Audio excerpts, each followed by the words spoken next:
बात कुछ ऐसे है कि जनाब, जिसके बारे में हम सोच रहे हैं कि ये मुल्क के लिए खेल रहे हैं, जिसके बारे में पीसीबी कह रहे थे कि ये सबसे इनोसेंट प्लेयर है, इनोसेंट लड़का है, वही बंदा आस्तीन का सौंफ निकला। नसीम शाह की बात हो रही है जनाब।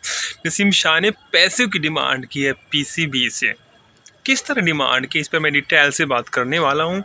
लेकिन आप लोगों को एक और न्यूज़ पर भी बात करूँगा आप लोगों के साथ, जो कि है उस्मान खान के बारे में। उस्मान खान जब से वापस पाकिस्तान में आए हैं दुबई से, माशाल्लाह चाह गया है। चैंपियन कप में आप लोगों ने देख लिया, टॉप स्कोरर रहा टूर्नामेंट का, पीएसएल में टॉप स्कोरर रहा, सेंचुरी पे सेंचुरी कर रहा था।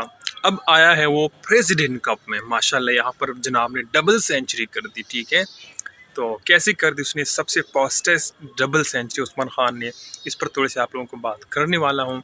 लेकिन इससे पहले छोटा सा गुजारिश आप सब लोगों से कि खाकसार क्रिकेट शो कर दीजिए सब्सक्राइब, ताकि आप लोगों को रोज़ ऐसे मज़ेदार वीडियोस मिलती रहे क्रिकेट के बारे में। तो जनाब, जैसे कि आप लोगों को पता है कि कुछ दिन पहले मोहम्मद यूसुफ ने सिलेक्शन कमेटी से रिज़ाइन दे दिया था। अब वजह असल में सामने आ गया है कि मोहम्मद यूसुफ ने रिज़ाइन क्यों दे दिया था। नसीम शाह की वजह से। कैसे हुआ, कुछ यूँ था जनाब कि नसीम शाह ने पीसीबी को कॉल किया है कि आप लोगों ने जो मुझे है बी कैटेगरी में रखा हुआ है, जो कि मैं तो ए कैटेगरी डिजर्व करता हूँ। यानी कि फ़र्क ये है ए कैटेगरी और बी कैटेगरी में कि बी कैटेगरी वालों को मिलते हैं तकरीबन महीने के 30 लाख रुपया, ठीक है, पाकिस्तानी, तकरीबन टैक्स वगैरह सब कुछ काट के।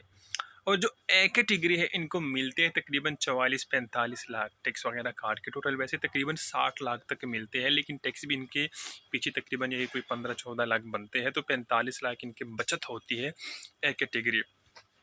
ए कैटेगरी में अभी तक पाकिस्तान के सिर्फ 3 प्लेयर हैं, बाबर आजम, रिजवान एंड शाहिन शाह अफरीदी। बाकी सब इनकी नीची है। नसीम शाह भी नीचे वालों में शामिल है बी कैटेगरी में। तो नसीम शाह ने अब कॉल किया है पीसीबी को कि मुझे रख लो आप ए कैटेगरी में, मैं तो ए कैटेगरी डिजर्व करता हूँ। और यही चीज़ मोहम्मद यूसुफ भी कह रहे थे कि जनाब Naseem Shah A category deserve करते हैं, जिसकी वजह से मोहम्मद यूसुफ के साथ दूसरी जो पीसीबी पीछे से इनकी आई मुखालिफत और मोहम्मद यूसुफ को नौकरी से निकाल दिया गया। एक्चुअली निकाला नहीं है, मोहम्मद यूसुफ ने खुद ही कहा है कि मुझे नौकरी नहीं करनी है, यहाँ मेरी बात नहीं चलने वाली।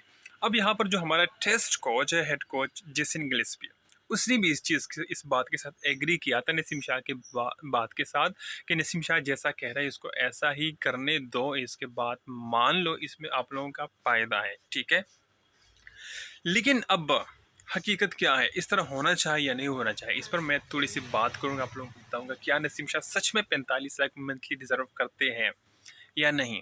जैसे कि वीडियो के स्टार्ट में मैंने बात की है कि पीसीबी कह रहे थे कि नसीम शाह सबसे इनोसेंट प्लेयर है, कोई पंगा नहीं है टीम में, बस टीम के लिए खेलता है।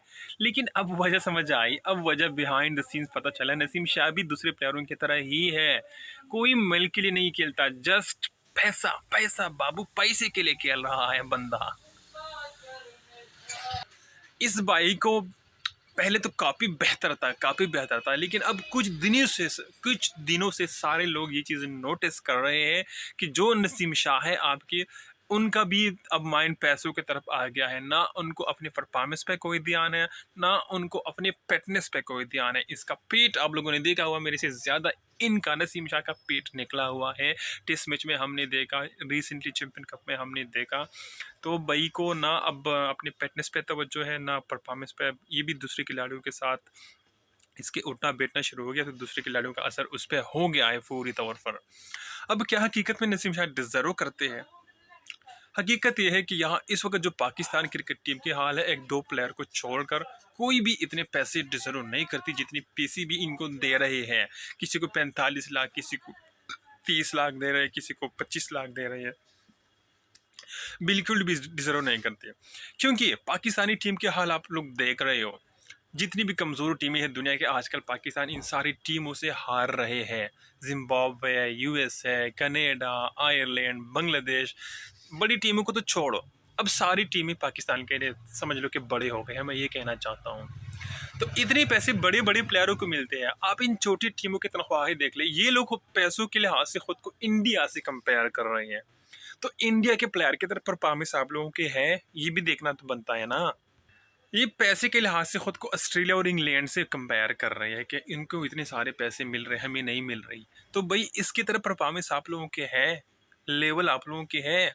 अब आप लोग दुनिया की सबसे छोटी टीमों में शुमार की जाते हो, आयरलैंड और जिम्बाब्वे से छोटी टीमों की तरह शुमार की जाते हो।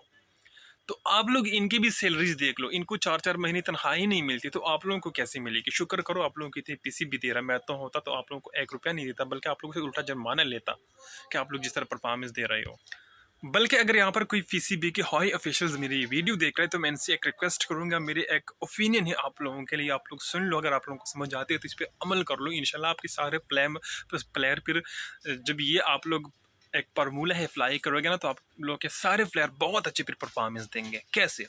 वो कुछ ऐसे कि जिस तरह आप लोगों ने मतलब ये आप लोग तनख्वाहें दे रहे हो प्लेयर के, आप लोग ये तरीका बदल लो, ठीक है?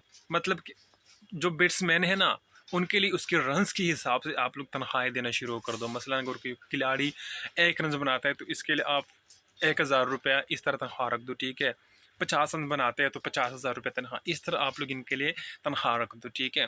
या फिर जो भी आप लोगों के स्टैंडर्ड है उस हिसाब से इस रेशो से आप लोग रख लो। इस तरह बॉलर के लिए भी रख लो, ठीक है?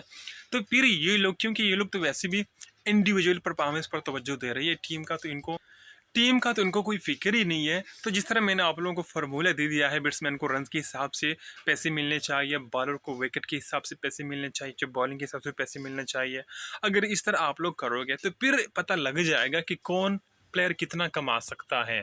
फिर मतलब एक दिहाड़ी वाला हिसाब हो जाएगा, फिर इनको समझ आ जाएगा कि प्लेयर अगर परफॉर्मेंस दे तो कितना कमा सकता है, परफॉर्मेंस ना दे तो फिर इनको पता चल जाएगा कि कौन कितना कमा सकता है, कौन कितना डिजर्व करता है, फिर सही में पता चल जाएगा। ये बात नोटिस कर ले। खैर आजकल उस्मान खान के बहुत ज़्यादा चर्चा चल रहा है डोमेस्टिक क्रिकेट में। माशाल्लाह बंदे ने खुद को प्रूव कर दिया है। लोग जब ये दुबई से नया नया आया था ना, दुबई से याद आ गया मैं अभी दुबई जा रहा हूँ। आप लोगों को एक बात बताओ, अगले दिन 1-2 दिन में फिर वो आप लोगों को व्लॉग करके दिखाऊंगा या शॉर्ट्स वीडियो डालूंगा।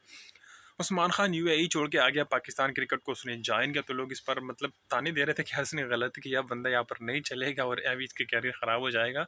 वैसे पाकिस्तान क्रिकेट में ऐसा ही होता है, लेकिन इस बंदे में बहुत हिम्मत है। उस्मान खान में माशाल्लाह स्कोर करता रहा है डोमेस्टिक में, तो बहुत उसने अच्छा स्कोर किया। इंटरनेशनल लेवल पर आके फिर तो इनका पता लग जाएगा। पाकिस्तान की तरफ से T20 में इसको मौका तो अच्छा मिला है, वहाँ पर कोई ख़ास उसकी कोई खातिर खा परफॉर्मेंस तो नहीं आई है। अब इसके बाद देखना ये होगा कि क्या ये बंदा जिस तरह डोमेस्टिक में स्कोर कर रहा है, चैंपियन कप में ये टॉप स्कोरर रहा, प्रेसिडेंट कप में अब उसने डबल सेंचुरी कर दी है, टॉप स्कोरर रहा, और सबसे तेज तरीन डबल सेंचुरी 131 बॉल पर 200 रन उसने मार दी है। तो अब इसके बाद मुझे लगता है कि इस प्लेयर को, उस्मान खान को, पाकिस्तानी टीम में सेलेक्ट करना चाहिए। इसको परमानेंटली सारे फॉर्मेट्स में मौका देना चाहिए, T20, वनडे और टेस्ट, तीनों फॉर्मेट में इसको एज अ मिडल ऑनर बैट्समैन मौका देना चाहिए। अगर परफॉर्मेंस देता है जिस तरह ये डोमेस्टिक लेवल पर देता है, कमरान गुलान और ये बंदा बहुत अच्छे परफॉर्मेंस दे रहे हैं। अगर इस तरह इसने थोड़ी सी भी, इसके आधी भी इसने नेशनल टीम में दे दी तो फिर तो बंदा ही चला गया, बाबर आजम से ऊपर ही चला जाएगा, नहीं तो फिर वापस आ जाएगा। लेकिन बंदे ने इस वक्त बहुत परफॉर्मेंस अच्छी दी थी यार, इनको अप्रिशिएट करना बनता है जिस तरह ये डोमेस्टिक क्रिकेट में परफॉर्मेंस दे रही है।